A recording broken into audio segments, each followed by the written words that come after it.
time and respectful, I'm going to go ahead and get started. My name is Lisa Marissa Day. I'm a faith community nurse here in Gaston County and director of the Gastonia Parish Nurse Ministry.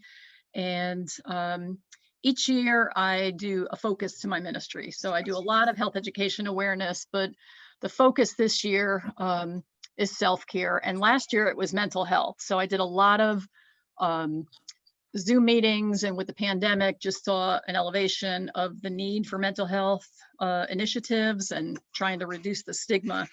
And so had a couple of really great conferences by video that drew a big crowd, and it just opened my eyes to the numbers of people who were tuning in from outside the greater Gaston area. And there was an obvious interest and need in this kind of outreach.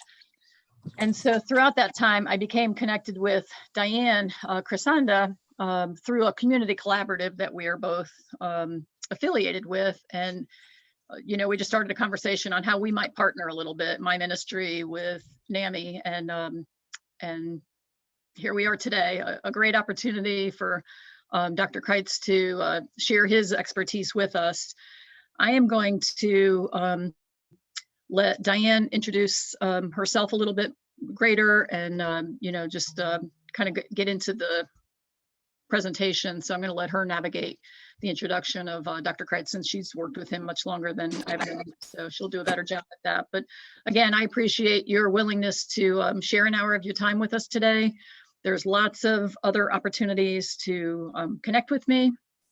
I'll put my information in the chat box. And if you want to be added to an email distribution list for when I have future events, programs, and opportunities, I'll add you to that list. It's not an overwhelming number of emails, but you'll be, you know, given the opportunity to connect. So Diane, I'm going to allow you to take over here. Absolutely. First of all, thank you for having us. So good afternoon. My name is Diane Crisanda. I serve as the Nami Board of Director President for Nami South Mountains, North Carolina, serving 6 counties, and Gastonia is one. I also serve on the Nami North Carolina State Board of Directors as Vice President for the Executive Committee, as Vice President, and also Chair for Organizational Growth. With that being said, I work with someone who is wonderful, who gives me great pleasure to introduce, and that is Dr. Gary Kretz, is the Executive Director of Nami, North Carolina. Before coming to Nami, Gary spent over 20 years at Duke University as a PhD student in religion and history, as a program director at Duke Continuing Studies, and more recently as the director of operation at Duke Talent Identification Program. An ordained minister, Gary is committed to a person-centered approach to NAMI's mission. I can honestly vouch for that. Whether in affiliate outreach, staff relation, and especially its work among persons affected by mental illness, I'd like to introduce Dr. Garry Crites. I yield it back to you, Gary. Thank you so much. It is so nice to be with you all today. Scattered around. I always like to see the backgrounds of where everybody is at and so forth. So it is good to be with you. As Diane says, I'm Garry Crites. I am the director here at NAMI. I've been here for about 20 years now. 20 years. It feels sometimes 20 months. I've been here for 20 months. I served for about a decade and a half as a pastor before coming back to school, and then was at Duke. But I had the opportunity to come here going on 2 years ago now, and NAMI is really near and dear to my heart. So what I'm going to do, if I could please, is share my screen. And don't worry, I know the dreaded PowerPoint that everybody hates. I will try to make it not too onerous. Can you see it? Okay. Today, I'd like to be talking a little bit about learning to swim in a world that's treading water. We're all seemingly treading water right now. So, as I said, I am a part of NAMI, which is the largest grassroots mental health organization dedicated to support, education, advocacy for those with mental illness and their loved ones. We're a small office. This is my team. Uh, these are probably the closest thing I have to family outside of my family. These are just remarkable people. They work as many hours as the day is long. They have such a great attitude. They take care of each other, which is just a really, really wonderful thing. But as I said, I came 20 months ago. And so what I'd like to do as we're getting into the topic about how to take care of our own mental health in the midst of everything that's going on around us, what I'd like to do first is talk about what mental health was like before I came to Nami, before 2020 hit us, to talk about where the lay of the land was then. So then we can move into what happened in 2020 and now how do we take care of ourselves coming out of it. So the state of mental health before 2020. In 2019, the statistics are pretty clear that 1 out of 5 people had a diagnosable mental illness. That's a huge number, huge number. If 1 out of 5 people had any given type of cancer, you can bet that we would turn our culture upside down to try to solve that. But 1 in 5 people, nearly 50% of all people that are in homeless shelters, uh, are either mentally ill or have a substance abuse disorder. 6 out of 10 people with mental health conditions received no treatment in 2019. Perhaps even worse is for college students. 73% of college students reported having a mental health crisis in 2019. In 2019, mental illness led to 193 billion with a B dollars in lost wages. Remarkable statistic. It's huge. I don't know whether you can see it. It's pretty small on the screen. Each one of those is a little birthday cake that says happy 80th birthday. Because in the United States, most of us, the life expectancy is give or take around 80 people. For men, it's just a little bit under. For women, it's just a little bit over. But that is the life expectancy in 2019 for someone living in the United States. If you have a mental illness, you can count that you will probably die 25 years earlier. And this is not just for suicide. Sorry, it's not just for suicide. It's for a lot of of physical conditions that come together with mental illness. Among people that are in their late teens, early 20s, suicide is the second leading cause of death. Even worse among LGBTQ kids. 4 times more LGBTQ youth have attempted suicide than their straight counterparts. About 5 to 10% have attempted suicide at some time in their life. So this was the state of mental health even before the pandemic happened, even before everything that happened in 2020. And then 2020 occurred. It is hard for us to believe, it's hard for us to imagine, it's hard for us to remember what the world was like before 2020. So much happened in that year that affected us in so many different ways. Obviously, the one that we think of the most is the pandemic, the coronavirus. I just received notice yesterday that I am getting my vaccination on Thursday. So I'm really excited about that. But it just was huge because not only was the sickness itself big, but what it did in our culture. Uh, Businesses closing, many that are not coming back, kids having to go to school at home, parents having to stay at home for work in order to take care of their kids. Uh, it was a huge event that affects us even to this day. And then there was all the social unrest that occurred in 2020. Um, After the killing of George Floyd, there were riots all over the country. There was so much social tension. Also, we went through one of the most contentious election years that I remember in my lifetime. And I mean, I remember the Nixon administration. I remember all the things that happened back then. I don't know that I've ever seen a more contentious election than this last year. So with the everything that happened with the coronavirus, with the protests, with the election, the already tenuous mental health of Americans became even more difficult. Uh, 1 out of 3 people report suffering significant anxiety. Alcohol use is skyrocketing. Kids are depressed and anxious because what started as social distancing has now become social isolation. And if truth be told, many of us are barely getting by. We smile, we say we're doing okay, we're plugging along, but many of us are only treading water emotionally. So, what I would like to do in the time that remains is to talk about 2 main areas. First of all, as you look at yourself, how can you tell if you are struggling?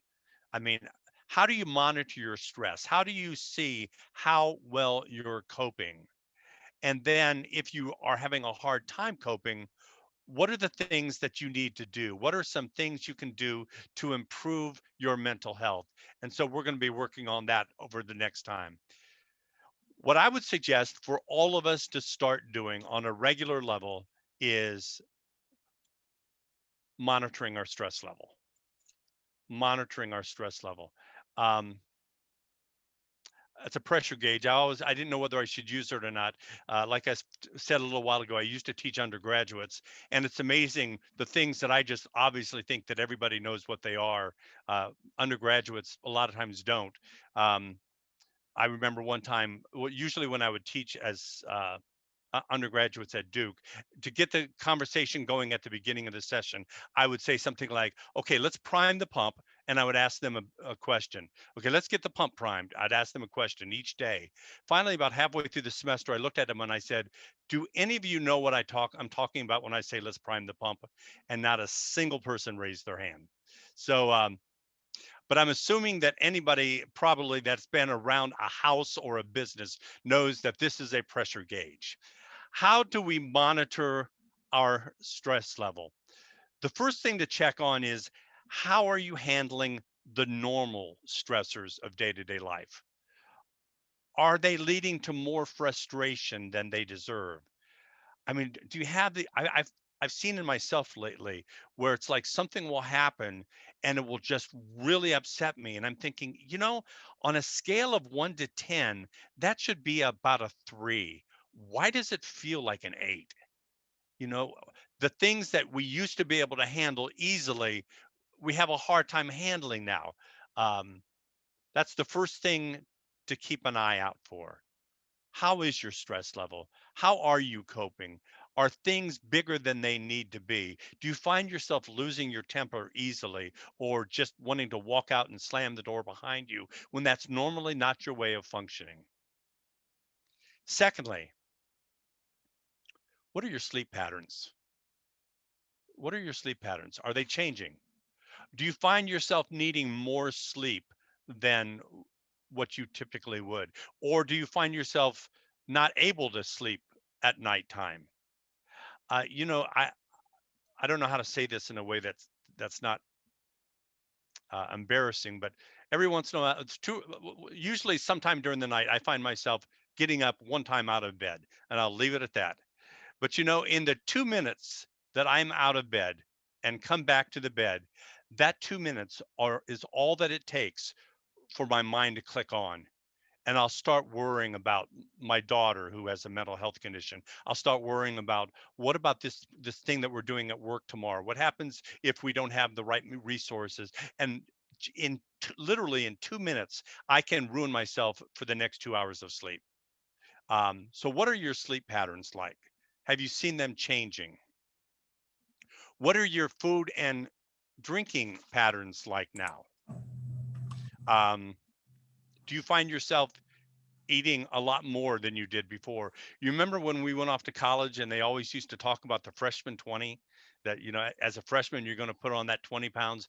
I don't know about you, but I've experienced the COVID-19 20, actually the COVID-19 20 plus. Um, or maybe you're just the opposite. Maybe you just can't eat.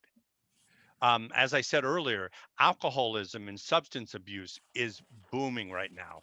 And we're not talking about going and having a drink when you're out to dinner. We're talking about people that are seriously drinking day and night, in many cases, starting in the morning and going until they go to bed. A real indicator of stress.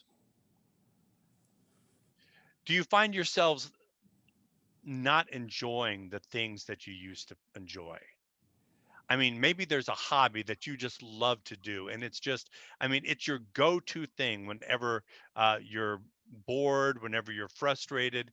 It's your go-to thing, but you find that you just aren't getting joy out of it like you used to. For me, one of my things is I just I ammed all of my staff this morning, and I said, you know what we need around this office? We need a piano. We need a piano because I want someplace in this office. There's no place to put it, and we don't have the money for it. But I would love just to be able to go in and just pound out my frustrations. It's something that gives me a lot of joy. But I've found a lot of times over the last several months that I'm not playing nearly as much as I used to, even though I know that it'll give me joy. It'll help. You might not get the joy out of things that you used to get. Now, I'm not a clinician anymore. I used to do a lot of counseling, but you'll notice that these are a lot of the same things that we ask someone if we're trying to find out whether they're going into clinical depression. We may not be clinically depressed and still exhibit some of the same symptoms because of what we're going through. So, what do we do then? How do we deal with this? I mean, if you find yourself only treading water, how can you get swimming again? How can you get off of the funk that you're in and start moving again? And so I'm going to give you some practical suggestions on things that if you sense that you're just treading water, how to get moving again. First of all, lower your expectations. Lower your expectations. We have to give ourselves a break. We tell ourselves, I don't know why I'm having a hard time coping with this. Well, this is huge. This is not what we are supposed to be experiencing. We are not supposed to experience a year away from the people that we love. We're not supposed to be in isolation. We're not supposed to be meeting together by Zoom. We're not supposed to have to put on a mask in order to go down the hallway to go to the kitchen at work. Things are not the way they should. It's okay if you're not okay. It's okay if you're struggling. It would be surprising if everything was fine. As I told you earlier, I used to be a minister. I technically still am, but I'm not serving a parish. Um, I remember a lot of times when I would be counseling young couples getting ready to get married, that I would say to the couple, "Now I know that you're stressed that something on the wedding day is going to go wrong. There's going to be something that happens that's bad on the wedding day. And let me just say right at the outset, it will. Absolutely, something is going to go wrong on your wedding day, but you are probably going to be the only person in the entire world that knows it. It's okay if something is going wrong. You can get through it. You don't have to be afraid of that. In the same way, if you're struggling, it's okay. I mean, considering what we've been going through for the last 12 months, it's not at all unusual. Secondly, one thing that I encourage people to do as they're dealing with the stresses of day-to-day life is to start building structure into their lives. It is so easy when you're struggling to let all structure go. Um, I find myself at times, if I'm struggling, I just want to sit on the couch, have a huge bag of potato chips, put on the Hallmark channel, and then just sit there for 20 hours straight. But I can't do that. And so I try to build structure into even if you're working from home, building structure is always a good thing so that you don't get to the end of the day and think, I did not accomplish anything. So if you're working from home, get up at 8 o'clock, just like you would if you were going to the office. Eat breakfast. Don't stay in your robe. Get dressed. Go out to wherever you do your work that you do. Plan your day just as if you were in the office. Anything that we can do to build in structure gives us a level of control that we otherwise might not have. Next, turn off the news and social media. And now I'm not saying that you can't be, I'm a news addict. I'm watching the news all the time. I probably check the news 20 times during the day. But I found myself over the last year with everything's going on, when I watch the news, I find myself almost angry. You know, there's something to limiting the amount of time that you actually spend on news. There are studies that indicate that there is a clear correlation between the amount of time that kids spend on social media and the level of their depression. I don't know about you, but Facebook, there's something about that unfiltered experience that I see people saying things that I know they would never say face to face, and yet there's such a level of of negativity and so forth. So if you find yourself struggling a little bit, limit the amount of time that you watch news. Um, get on social media once a day just to check what's going on. Um, it's a struggle, but it may help emotionally. Next, it's okay to say no. When you're dealing with stress in your life, it's okay to say no. And some of us have a really difficult time saying no because we don't want to disappoint people. We don't want to make them feel like we can't do it. And so what we end up doing is that anytime somebody asks us to do something, we say yes. And we end up driving ourselves to distraction. Come to your party. Sure, I'll come to your party. I have 8 other things that day, but I'll come to your party. Organize the community food drive.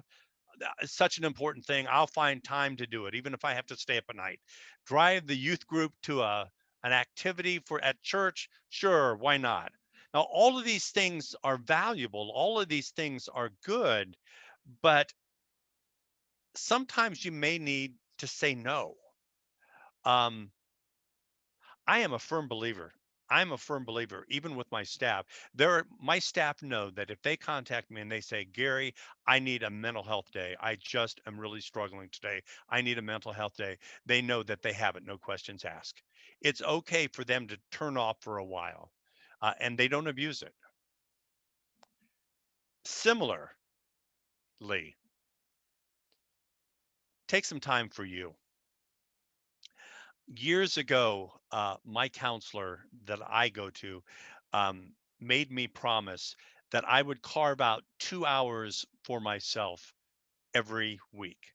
Now, 2 hours doesn't sound like a lot, but for those of you who have tried to do that, you know how hard it is to carve out 2 hours out of a schedule. But I carve out 2 hours for me, it's Sunday afternoon. I am off limits to my family. I'm off limits to my friends. One week I may be hiking the Eno River. The next week I might be at Barnes and Noble typing on my computer, but that time is my time. And I have found that if I don't do those 2 hours, I can tell it. And if I miss it more than once, my family can tell it. And if I miss it 3 times, everybody in the entire world can tell it. Carve some time out for you. If you don't already do it, make a commitment to yourself. Put it on your schedule that these 2 hours and when somebody calls you and says, hey, can we have a meeting? You can honestly say, looking at my schedule, sorry, I got something booked at that 2 hours.